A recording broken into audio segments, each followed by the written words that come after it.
예수께서 다시 바닷가에서 가르치시니 큰 무리가 모여들거늘 예수께서 바다에 떠 있는 배에 올라 앉으시고 온 무리는 바닷가 육지에 있더라.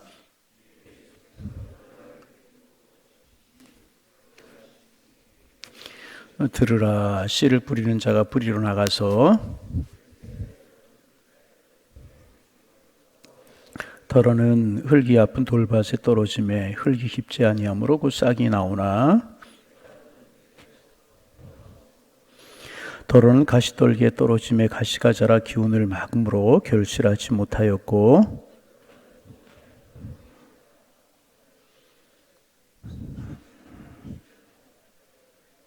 함께 보십니다. 또 이르시되 들을 귀 있는 자는 들으라 하시니라. 아멘. 오늘도 주님 마음속에 모시고 주와 동행하는 한 날이 되셔서 축복의 날 되기를 소망합니다. 오늘도 우리의 마음속에 주님 은혜를 주옵소서, 큰 은혜를 주옵소서. 은혜 아니면 살 수 없습니다. 이런 마음이 우리들의 마음이 되기를 소망합니다. 어제 아침 내일까지 우리가 같은 말씀 묵상하게 될 텐데요. 예수님께서 말씀하신 이제 소위 씨 뿌리는 비유라고 부르는 그런 말씀입니다. 어제도 말씀드렸지만 씨 뿌리는 비유에는 세 가지 중요한 요소가 있다고 말씀을 드렸어요. 하나는 씨이고 두 번째는 밭, 그리고 세 번째는 열매입니다. 여러분, 씨는 뿌려서 열매가 어떤 형태로 그런지 열매가 맺혀야 되는 것입니다. 네 가지 환경에 떨어진 씨는 다 똑같은 것이지만 어느 밭에서는 30배, 어느 밭에서는 60배, 어느 밭에서는 100배 열매를 맺었는데 또 어떤 똑같은 씨가 떨어졌는데 어떤 밭에서는 전혀 열매를 맺지 못하는 그런 밭도 있었다는 거예요. 왜 그런가? 바로 밭의 문제라는 것입니다. 밭이 문제이기 때문에 그렇다는 것입니다. 예수님께서 말씀하신 이 비유에는 네 가지 밭이 나오는데 첫 번째는 길가, 두 번째는 돌밭, 세 번째는 가시밭, 그리고 네 번째는 좀 말씀 좀 한번 해보세요. 네 번째는 좋은 땅. 그리고 어제 말씀드린 것처럼 이 네 가지 밭은 말씀에 반응하는 우리의 마음을 말하는 것이다. 그것을 예수님께서 비유로 말씀하신 것이다. 똑같이 말씀의 씨앗이 떨어졌지만 어느 마음밭에서는 30배의 결실, 60배의 결실, 100배, 그러나 전혀 없는 그런 마음밭이 이제 마음이 있다는 것입니다. 어제는 길과 같은 마음밭에 관해서 나누었어요. 길과 같은 마음밭을 한마디로 말하면 명목상의 그리스도를 대표하는 것이다. 그렇게 말씀을 이제 드렸습니다. 딱딱하게 굳었어요. 사람들이 다니고 요즘으로 하면 차도 다닌다고 이야기할 수 있을까요? 그때는 마차 다니고 그랬겠지만 그래서 딱딱해진 겁니다. 그러니까 씨가 떨어졌는데 이 땅에 파고 들어갈 수가 없어서 뿌리를 내리지 못하고 자라지 못해서 열매가 없는 그런 맛. 어제 이제 자세히 말씀을 드렸기 때문에 이 길가에 대해서는 더 이상 말씀드리지 않고 오늘 두 번째 밭과 세 번째 밭을 좀 나누려고 그러는데 두 번째는 돌밭입니다. 그래서 길가와 같은 밭이 명목상의 그리스도인들을 대표하는 말씀이라고 하면 돌밭은 피상적인 그리스도인을 말한다. 그렇게 이야기할 수가 있습니다. 깊이가 없는 피상적인 그리스도인은 뿌리를 내지 못하는 그런 신앙이라고 이야기할 수가 있습니다. 이 피상적인 그리스도인에 대해서 예수님께서 말씀을 하셨어요. 16절, 17절을 우리 같이 한번 읽어봅니다. 16절, 17절 읽어요. 또 이와 같이 돌밭에 뿌려졌다는 것은 이들을 가리킴이니 곧 말씀을 들을 때에 즉시 기쁨으로 받으나 그 속에 뿌리가 없어 잠깐 견디다가 말씀으로 인하여 환난이나 박해가 일어날 때에는 곧 넘어지는 자요. 여러분, 옛날 이제 그 청교도들은 기독교인들에게 세 가지 적이 있다. 이제 그런 이야기를 했어요. 세 가지 적이 있다. 첫째는 사단 마귀, 다시 말하면 공중의 권세를 잡고 있는 마귀가 그리스도인들에게 적이고, 그 다음에 둘째는 육신과 우리 안에 있는 부패한 이기심이다. 그랬어요. 육신의 소욕, 우리 안에 있는 부패한 이기심이 우리의 적이다. 신앙생활의 적이다. 그랬고, 세 번째는 잘못된 가치관으로 우리를 둘러싸고 있는 세상. 잘못된 가치관으로 둘러싸고 있는 세상이다. 그랬어요. 여러분, 길과 같은 마음밭을 공격하고 있는 것이 사탄 마귀라고 하면 돌밭을 공격하고 있는 것은 우리 육신이다. 우리 이기심이다. 그렇게 이야기할 수 있습니다. 우리 안에 있는 부패한 이기심, 육신에 지나친 소욕. 조금 더 구체적으로 말씀을 드리면 쉽고 편리한 것만을 추구하는 것, 이런 것들 때문에 나에게 더 이상 편리하지 않는다면, 나에게 그 어떤 유익을 주지 않는다면 쉽게 신앙을 포기해버리고 마는 이런 사람들의 마음밭이 돌밭과 같은 것이다. 그렇게 이야기할 수 있습니다. 실제로 이스라엘은 돌밭이 많이 있었습니다. 그리고 그런 곳에서는 이제 씨가 떨어져도 뿌리를 내리지 못하기 때문에 당연히 자라지 못하고 열매가 맺히지 못하는 것입니다. 이제 구체적으로 말씀드리면 이런 마음밭을 가진 신앙인들은 어떤 사람들인가? 여러분, 이제 신앙생활이 없던 분 마음속에 신앙이 떨어져요. 말씀이 떨어져요. 그러면 싹이 보여요. 16절에 말씀하고 있는 것처럼 돌밭과 같은 마음을 가진 사람들은 말씀을 들으면서 그 말씀에 동의도 하고 그 말씀 때문에 웃기도 하고 은혜 받고 울기도 하면서 반응을 보입니다. 반응이 없는 게 아니에요. 말씀을 받고 반응을 하고 은혜를 받았다고도 이제 그리고 그 은혜 때문에 기뻐하기도 하고 즐거워하기도 그래요. 그리고 그 은혜를 받았다고 간증을 하기도 합니다. 그런데 이제 이런 이제 돌밭 같은 마음을 가진 분들은 뭐냐 하면 어느 날 갑자기 믿음이 흔들리고 신앙이 흔들리고 심하면 휙 하고 없어지는 경우가 있어요. 다시 어떤 분은 그렇게 표현하죠. 바람과 같이 나타났다가 바람같이 사라진다. 이제 그렇게 표현을 이제 하기도 하는데 이런 것들이 돌밭과 같은 마음밭을 가진 교인들을 대표하는 모습이라고 이야기를 할 수가 있습니다. 그래서 여러분 이제 신앙생활하다가 도련이 없어지고 이제 그러는 분들 봉사하던 것들 놓고 그런 분들 보면은 사소한 문제 때문에 그런 경우들이 참 많아요. 본질적인 것이 아니고 사소한 것. 어느 목사님 이야기를 이제 하다 보니까 마음 아픈 이야기를 하셨어요. 교인들이 잘 나오던 교인이 교회를 안 나오더라는 거예요. 그래서 왜 그러냐고 그랬더니 처음에는 이야기를 하지 않더래요. 그래 나중에 보니까 여름에 교회를 갔는데 에어컨 바람이 너무 시원하지 않아가지고 못 나오겠다. 사소한 거잖아요. 그러면 그 다음에 에어컨 바람 좀 시원하게 하면 되고 뭐 그런 거 아니겠어요? 또 이제 뭐 그런 것들이 심해지다 보면 교회를 안 나오는 것이 아니고 신앙생활을 저버리는 그런 경우도 있다는 것입니다. 또 이제 목사님들 모이면 이렇게 재미나는 이야기들, 에피소드들 이야기하잖아요. 또 어느 분이 열심히 신앙생활하다 어느 날 갑자기 자취를 감춰버렸다는 거예요. 그래서 알아보니까 그 사람 마음에 안 든다고, 내 마음하고 맞지 않는다고, 그 사람 내 마음에 맞지 않는다고 그런 이유로 신앙생활 열심히 해도 뒤로 물러서고 심지어는 신앙생활 포기하고 이런 경우도 종종 이제 있는 것들, 그런 것들을 이제 우리가 들을 수가 있습니다. 이런 마음밭들이 돌밭이라고 이야기를 할 수 있어요.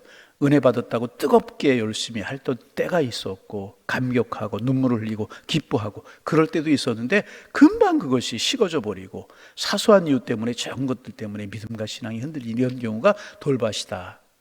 그렇게 이야기를 할 수가 있습니다. 여러분, 옛날 우리의 신앙의 선배들은 어떻게 믿었습니까? 환난과 핍박 속에서도 그 신앙을 견고하게 지켰잖아요. 모진 고난과 고통 속에서 오직 주님만을 바라보는 믿음으로 고난과 고통을 이겨냈잖아요. 여러분, 역경과 고난, 시련 이런 것들 어떻게 반응하느냐 하는 것에 따라서 신앙이 진짜냐 가짜냐 테스트할 수 있는 기회가 되게 되는 것입니다. 그래서 여러분 종종 이렇게 주님이 우리를 흔들어 볼 때가 있다 그런 생각이 들거든요. 그럴 때 우리가 어떻게 반응하느냐, 그것이 참 신앙이고 참 믿음이다. 환경 바라봤느냐, 사람 바라봤느냐, 말 따라 살아가느냐, 정말 말씀 따라 신앙 따라 믿음 따라 살아갔느냐 하는 것이라는 것입니다. 여러분 이제 참된 신앙은 역경을 이겨내는 것입니다. 아니 오히려 역경 속에서 빛을 발하는 것이 신앙이고요. 가짜는요 역경이 오면 넘어지게 되는 것입니다. 더 이상 이것이 나에게 유익이 되지 않고 나에게 편리하지 않다고 할지라도 사소한 것 때문에 이기심 때문에 신앙을 포기하지 않습니다. 그런데 그렇지 않은 경우가 참 많이 있지 않습니까? 중국에서 있었던 일입니다. 모태똥이 나타나서 중국 문화혁명을 일으켰잖아요. 문화혁명을 일으키면서 이제 기독교를 없애려고 그랬어요. 지금도 이제 중국에 우리 선교사님들이 다 추방이 돼가지고 중국에 이제 우리 선교사님들이 거의 없는 그런 입장입니다. 다 추방을 해가지고 모태똥 문화혁명을 일으킬 때 그랬잖아요. 이제 추방을 선교사님 추방 명령을 내렸는데 선교사님 추방 명령을 받고 이제 모든 선교사님들이 중국을 떠나는 그런 상황이었는데 마지막까지 있다가 중국을 이제 떠나게 되는 선교사님 한 분이 이제 그 목회하던 그 곳에서 선교사님이 일하던 그곳에서 정말 이렇게 신앙을 처음으로 받고 그리고 말씀의 양육을 받고 신앙이 잘 자란 그러니까 중국의 어느 교인하고 이제 차 한 잔을 마지막으로 나누면서 이야기를 하셨다고 이제 그래요. 근데 얼마나 마음이 간절했겠어요. 선교사님 떠나오면서 신앙을 가진 그분 앞으로 어떤 고난 어떤 일이 있을지 모르잖아요. 그런 마음으로 이야기를 이제 하다가 이렇게 선교사님이 물었다고 그래요. 앞으로 많은 환난과 핍박이 있을 것 같은데 많은 환난과 핍박이 몰려올 것 같은데 그런 핍박과 환난 고난 중에서도 견딜 수 있겠습니까? 그렇게 물었대요, 선교사님이. 그랬더니 이제 이분이 이렇게 차를 마시던 그 찻잔을 가만히 바라보다가 이야기를 하더라는 것입니다. 선교사님, 지금 찻잔에 티백을 넣고 물을 부었습니다. 물이 아주 뜨겁지 않습니까? 그 뜨거운 물 가운데 티백이, 여러분 티백 아시죠? 차 티백이 들어있는데 뜨거운 물 가운데 티백이 들어있습니다. 그런데 선교사님, 이 티백이 뜨거운 물 속에 들어갔다고 해서 그 맛을 잃어버리나요? 여러분 어떠세요? 티백이 물 속에 들어갔다고 해서 그 티백 속에 있는 차 맛을 잃어버립니까? 그렇지 않잖아요. 선교사님, 이 티백이 뜨거운 물 속에 들어가서 진짜 맛을 내지 않습니까? 아마 이해가 되신 분들은 벌써 아멘이 나오실 텐데 티백이 물 속에 들어갔기 때문에 오히려 그 맛을 내지 않습니까? 선교사님 두고 보십시오. 저는 제 신앙이 제 믿음이 진짜 믿음, 진짜 신앙이라고 하는 것, 이 환난 속에서 주님 앞에 보여드리렵니다. 아, 참 선교사님이 얼마나 감격스러웠겠어요. 참 그 환난이 찾아오게 되고 핍박이 찾아오게 될 그 문화 속에 두고 교인을 두고 선교사님이기 때문에 추방 떠나라고 하는 명령을 떠나면서 그 교인하고 마지막으로 말씀을 나누는데 이런 말씀을 하더라는 거예요. 티백이 뜨거운 물 속에 들어갔다고 그 티백 차의 맛을 잃어버리겠습니까? 오히려 뜨거운 물 속에 들어가기 때문에 오히려 제 맛을 내는 거 아니겠습니까? 참된 신앙은 역경을 이겨내는 것이고요. 역경을 견뎌내게 되는 것입니다. 그러나 돌박과 같은 마음은 역경 가운데 넘어지고 포기하고 심지어 신앙까지도 포기하고 부인합니다. 여러분 혹시 우리의 마음이 돌밭은 아니었습니까? 주님, 피상적인 그리스도인으로 살지는 않았습니까? 주님 간구합니다. 좋은 땅 되게 하여 주옵소서. 우리의 기도 제목이 되기를 소망합니다. 세 번째, 가시던 불. 세 번째까지 하고 내일까지 말씀 나누는데요. 그런 마음을 가신 마음밭이 있어요. 길가가 명목상의 그리스도인이고 돌밭이 피상적인 그리스도인을 대표한다고 하면 가시밭은 세속적인 그리스도인을 대표한다. 그렇게 말할 수 있습니다. 씨가 땅에 떨어졌는데 가시밭에 떨어졌습니다. 가시는 세상의 가치 체계를 말하는 것입니다. 가시 기운이라고 하는 것은 세상의 유혹을 말하는 것입니다. 다시 말하면 이 세상 유혹을 이기지 못한 이들은 가시 기운에 막혀서 열매를 맺지 못한다는 거예요. 주님이 이 가시 떨기와 같은 마음밭에 관해서 뭐라고 말씀하시는가? 18절 19절 말씀 우리 같이 한번 읽어봅니다. 18절 19절 또 어떤 이는 가시 떨기에 뿌려진 자니 이들은 말씀을 듣긴 하되 세상의 염려와 재물의 유혹과 기타 욕심이 들어와 말씀을 막아 결실하지 못하게 되는 자요.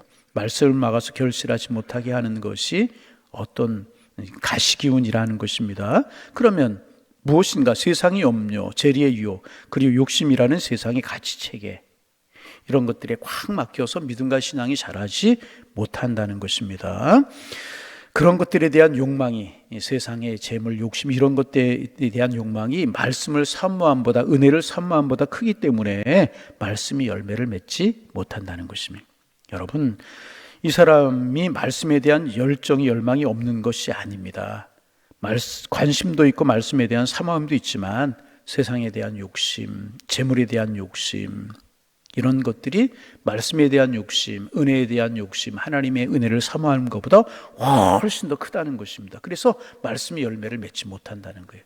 여러분, 성경에 대표적인 한 사람이 있죠. 어떤 사람? 청년이었어요.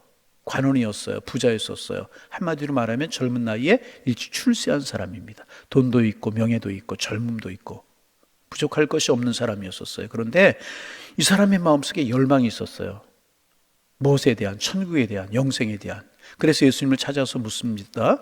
선생님, 어떻게 내가 영생을 얻으리까? 그래서 예수님께서 내가 생명에 들어가려면 계명들을 지켜라. 그러자 어떤 계명입니까?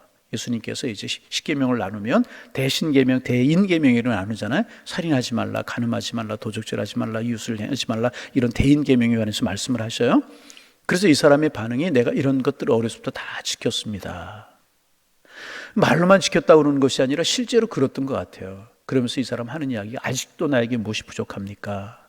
그러자 모든 사람에게 다 예수님 이런 말씀 하시는 거 아닌데 이 사람에게 특별히 말씀하셨어요.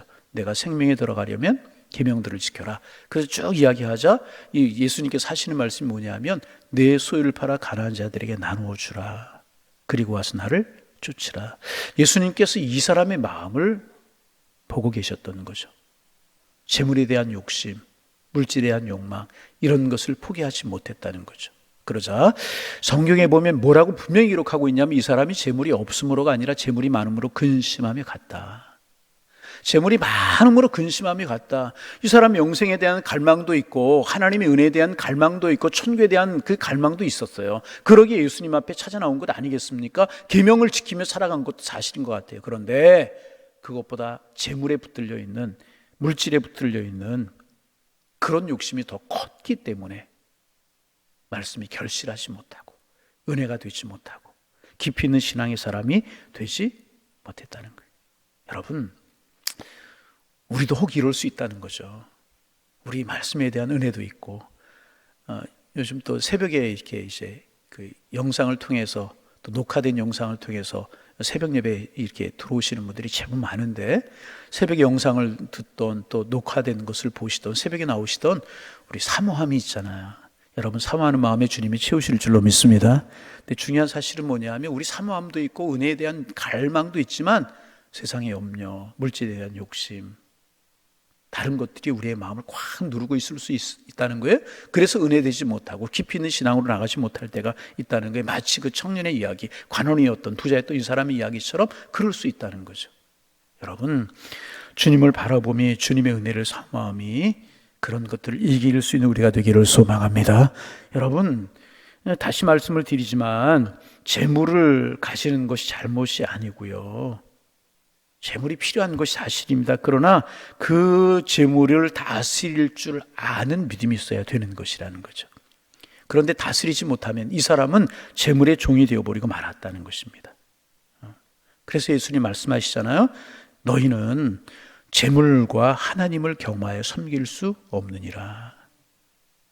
여러분, 재물을 만몬이라고 이야기하지 않습니까? 만몬. 물질주의를 만몬이십니다. 이제 그렇게 이야기를 합니다.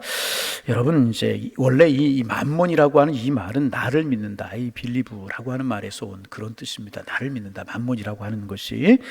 재물을 소유하는 것은 잘못은 아니지만은 재물을 믿기 시작할 때 잘못되기 시작하는 거예요. 여러분, 이제 그 재물이 내 소망이 될 때 내가 이제 변화되기 시작하게 되는 것입니다. 여러분, 성경은 이제 세상을 사랑하는 자는 그 속에 아버지의 사랑이 없다. 그렇게 말씀하셨잖아요. 가시떨기가 그런 것이라는 거예요. 은혜도 있고 사모함도 있는데 세상의 것들, 이런 것들에 대한 욕망과 욕심이 커서 열매 맺지 못하는 이런 마음밭을 말하는 것이라. 우리의 마음밭이 혹시 가시떨기는 아니십니까? 주님, 주님이 전부가 되게 하여 주옵소서. 우선순위의 1번이 주님이 되게 하옵소서. 우선순위의 1번이라고 말씀을 드렸어요. 2번, 3번이 아니라 물질이 1번, 명예가 2번, 주님이 3번, 그런 것이 아니고 주님이 1번.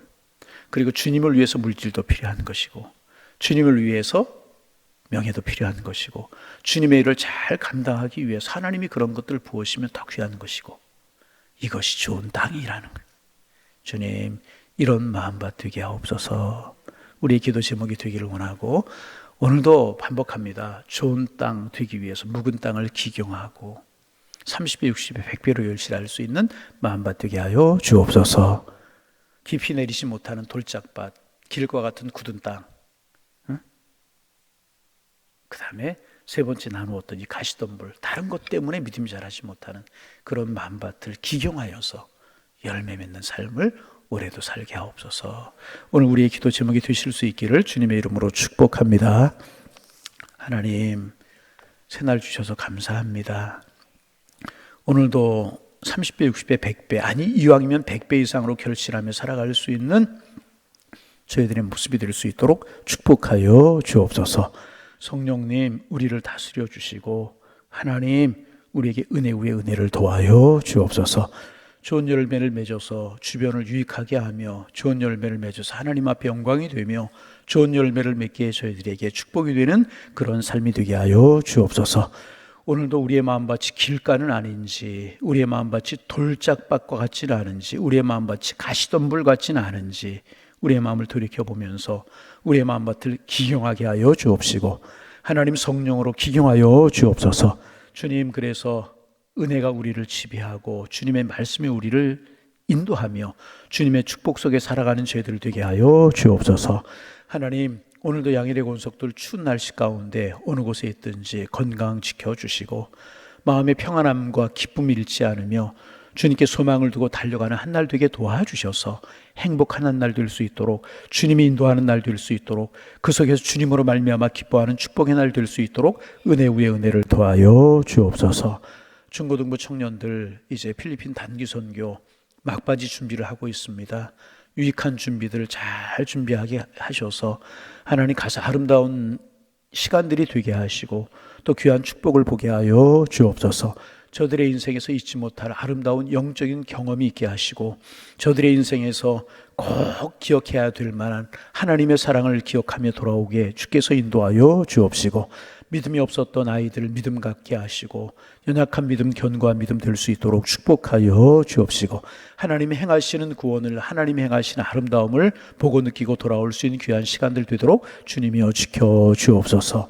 먼 거리입니다. 가고 오는 길, 또 낯선 환경에서 힘든 일 생기지 않도록 막아주시고 하나님의 사랑과 하시는 주님의 손길을 볼 수 있도록 주님 도와주옵시고 우리 인솔하시는 교육자들, 우리 장로님, 또 우리 집사님들, 선생님들 한마음 한뜻 되게 하시고 어린 심령들을 위해서 기도하는 마음으로 우리 잘 아름다운 열매가 맺혀질 수 있는 그런 일들이 되게 주님이 함께하여 주옵소서. 하나님, 이제 2024년 선물로 주신 이 한 해가 우리에게 축복이 되고 은혜가 되게 하시며 우리 교회 올 한 해 회복을 넘어 부흥으로 나아가게 하시고 의인은 믿음으로 말미암아 살 것이라고 말씀하신 것처럼 모두 믿음으로 살고 주님께 소망을 두고 사는 한 해가 되게 도와주시어서 주님이 이끌어 가시는 축복과 귀하신 은혜가 있을 수 있도록 인도하여 주옵소서. 오늘 수요일입니다. 또 예배로 모이고 중보기도로 모이게 될 텐데 하나님, 모임마다 하나님의 은혜가 풍성하게 드러나고 주님의 사랑 나타나게 하여 주옵소서. 예수님의 이름으로 기도하옵나이다. 아멘.